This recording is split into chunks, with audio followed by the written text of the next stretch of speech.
Chers internautes d'ici et d'ailleurs, bienvenue sur ADN avec votre émission Focus. Focus, c'est l'émission qui met en lumière la jeunesse africaine issue de la diaspora. Et nous avons le plaisir aujourd'hui d'accueillir un invité qui nous vient du pays des hommes intègres, à savoir le Burkina Faso. Notre invité du jour n'est autre que Alfred Bewinding Sawadogo. Alfred, bonjour. Bonjour. Alors, bonjour. Alfred, vous êtes co-initiateur et en même temps président d'une section d'un mouvement que vous avez créé, c'est-à-dire un mouvement de réflexion sur les opportunités de développement au Burkina Faso. Est-ce que vous pouvez revenir un peu sur les objectifs et l'intérêt de la création de ce mouvement?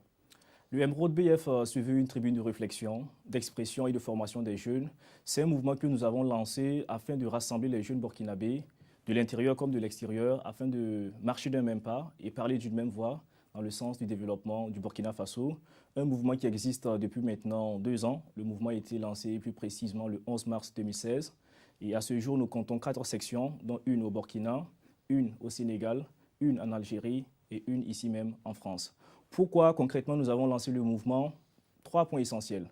Premièrement, parce que nous avons constaté que la jeunesse a besoin d'une formation en entrepreneuriat.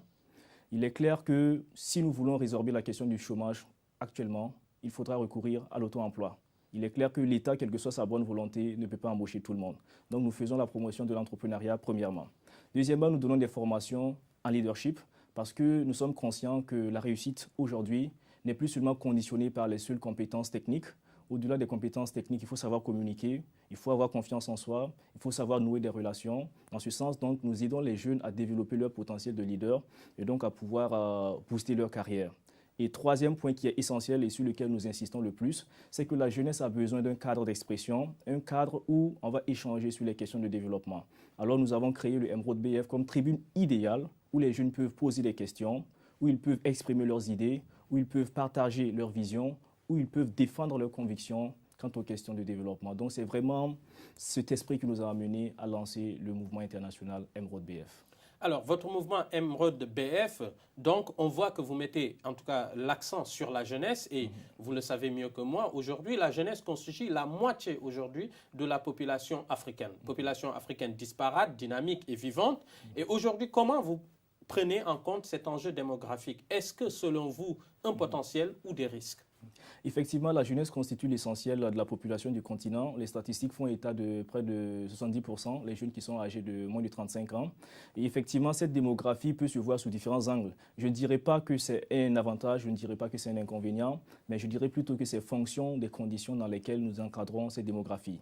Si nous avons beaucoup de jeunes et que nous mettons en place les structures et les politiques qu'il faut pour promouvoir cette jeunesse, c'est-à-dire la former, l'éduquer et surtout multiplier les opportunités d'emploi dans nos pays, je pense bien que dans ce cas, ce sera un avantage pour nos pays.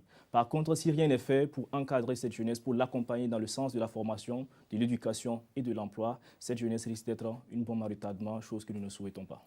Alors, jeunesse bombe à retardement, c'est réel, nous ne le souhaitons pas. Et pour vous, l'une des solutions, c'est l'entrepreneuriat. Ce n'est pas l'apanage, mais vous dites que c'est l'une des solutions. Oui. Et j'entends un autre son de cloche venant d'un philosophe sénégalais qui nous dit qu'en réalité, la notion, l'invitation et l'incitation à l'entrepreneuriat qu'on fait à la jeunesse africaine, surtout à la jeunesse étudiante, c'est un mirage et c'est une façon de ne pas engager ses responsabilités. Quel regard portez-vous sur cette analyse plus ou moins critique?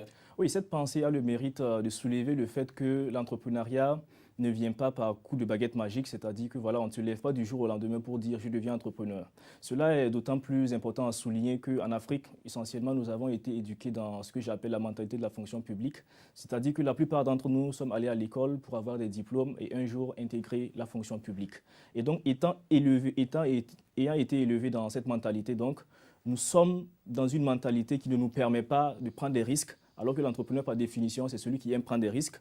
Donc, vu qu'en amont, les conditions ne sont pas réunies, c'est-à-dire en termes de mentalité, en termes de compétences pratiques, parce que l'entrepreneur également essaie de nouer des relations, il essaie de créer un réseau. C'est carrément un projet de vie, l'entrepreneuriat. Ce n'est pas quelque chose du genre, quelqu'un a échoué dans la vie, on lui dit, deviens entrepreneur. Non, ce n'est pas ainsi. C'est un projet qu'il faut mûrir, c'est une idée qu'il faut mûrir avec un financement à l'appui et également travailler sur la viabilité d'une entreprise parce que le tout, ce n'est pas de lancer une entreprise. On connaît des entreprises qui sont nées et après 6 mois, après 7 mois, ils ont dû mettre la clé sous le paillasson. Donc, c'est carrément un projet qu'il faut mûrir, qu'il faut encadrer, qu'il faut financer, qu'il faut soutenir. Si donc ces conditions ne sont pas réunies, il serait difficile d'avoir des entrepreneurs en Afrique. Donc ce qui peut permettre à l'entrepreneuriat de réussir et justement de créer de la richesse dont on a besoin pour développer nos pays, c'est un entrepreneuriat qui est bien encadré, qui est bien soutenu et qui est promu comme il se doit. Non pas seulement dans les discours, mais par des actions concrètes.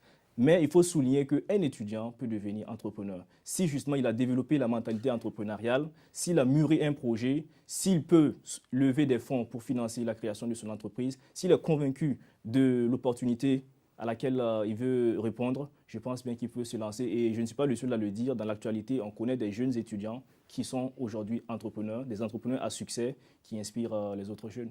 Alors, la jeunesse comme levier de développement, mais on connaît aussi la jeunesse comme un vigie, une vigie de la démocratie en Afrique. Et aujourd'hui, cela aussi s'est illustré, on va dire, au Burkina Faso. Cette jeunesse en mouvement, cette jeunesse contestataire, cette jeunesse de la proposition, cette jeunesse qui se dit, en tout cas, les sentinelles de la démocratie ont en tout cas mis fin à un régime totalitaire de plusieurs décennies.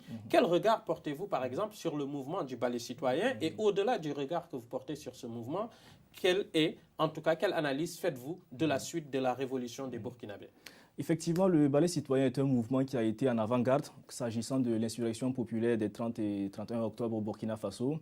Et à ce titre, donc, c'est un mouvement que je respecte personnellement, un mouvement donc, qui a su susciter l'adhésion des jeunes pour manifester et mettre fin donc, au régime de Blaise Compaoré.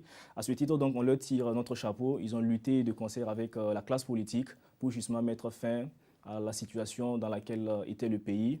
En ce sens, donc, je les salue. Et également, étant de la société civile, ils arrivent justement à travailler à la veille citoyenne, ils travaillent à la reddition des comptes, toutes choses justement qui sont essentielles à la bonne gouvernance, parce que la société civile est véritablement un maillon très important dans la bonne gouvernance.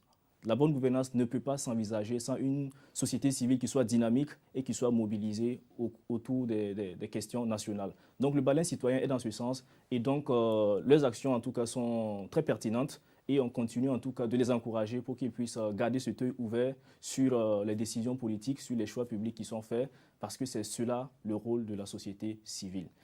Et parlant maintenant de l'insurrection, l'après-insurrection au Burkina Faso, après l'insurrection, il y a eu les élections, comme on le sait, les élections qui ont été remportées par son Excellence M. Roch Marc Christian Kaboré, qui est actuellement le président du Faso.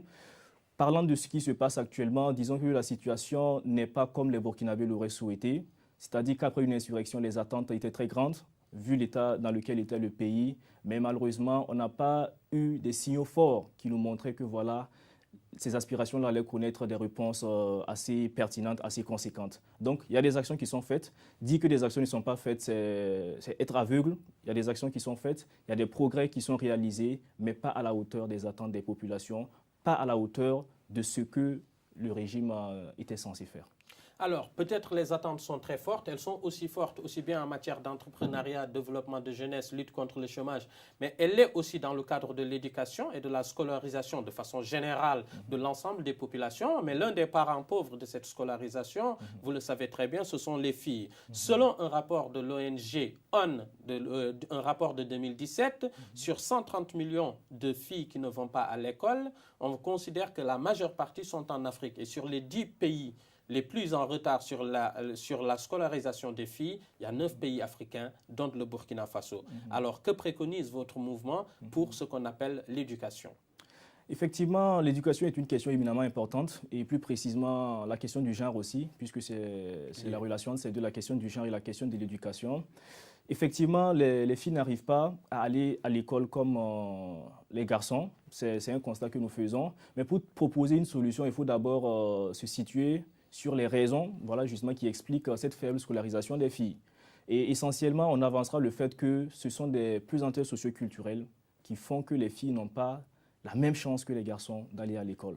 Et comment donc agir sur ces leviers, c'est-à-dire les pesanteurs socioculturelles? Il faudra travailler, je dirais, à rehausser l'image de la femme dans la société. La société africaine de façon générale et la société burkinabés de façon particulière. On dira, oui, il faut encourager les parents à envoyer les enfants à l'école et tout, mais il faudra aller à la racine. Et la racine, c'est ça. La racine, c'est l'image que nous avons de la femme. Si nous avons une image très positive de la femme, je pense bien qu'on va traiter la femme comme il se doit. On va envoyer les jeunes filles à l'école. On va permettre aux femmes d'occuper leur place dans les instances de prise de décision. On va permettre aux femmes de s'épanouir. On va tout faire pour améliorer leurs conditions de vie. Donc, c'est véritablement une question de quelle est l'image que nous donnons à la femme africaine, quelle est l'image que nous donnons à la femme burkinabé dans nos pays.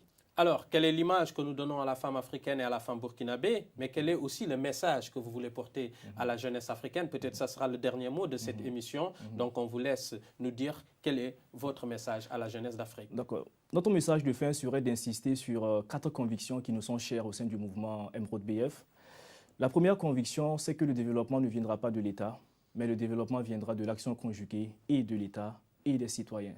J'ai toujours vu le développement non comme un décret venant du haut, mais comme une construction laborieusement amorcée et soutenue depuis le bas. Il va sans donc dire que les populations, les citoyens ont un rôle déterminant dans le processus de développement. Deuxième conviction que nous partageons, c'est qu'on ne peut pas critiquer sans vouloir soi-même faire.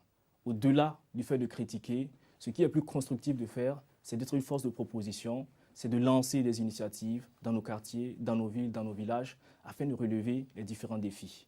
Troisième conviction que nous partageons au sein du mouvement, c'est qu'une jeunesse capable, c'est une jeunesse qui est bien formée.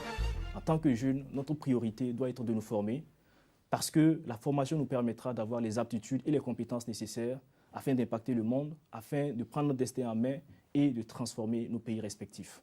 Et enfin, dernière conviction, c'est que chaque jeune, chaque citoyen peut et doit faire quelque chose pour son pays.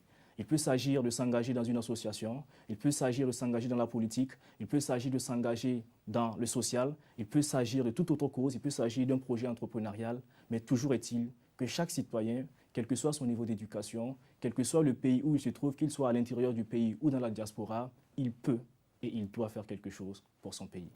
Jeunesse d'Afrique et du monde, en tout cas, on va se terminer sur ces 4 convictions et je reviens sur une des convictions, la troisième concernant l'éducation, parce que quand on parle du pays des hommes intègres, on ne peut pas finir sans faire un clin d'œil à Thomas Sankara qui a plus qu'été qu'un révolutionnaire, mais une lumière pour l'Afrique et qui disait, je le cite, en tout cas pas de mémoire, mais c'est écrit, il faut que l'école nouvelle et l'enseignement nouveau concourent à la naissance de patriotes et non d'apatrides. Et Thomas Sankara continue en disant « Mettre un enfant à l'école doit cesser d'être perçu comme un simple placement comptable.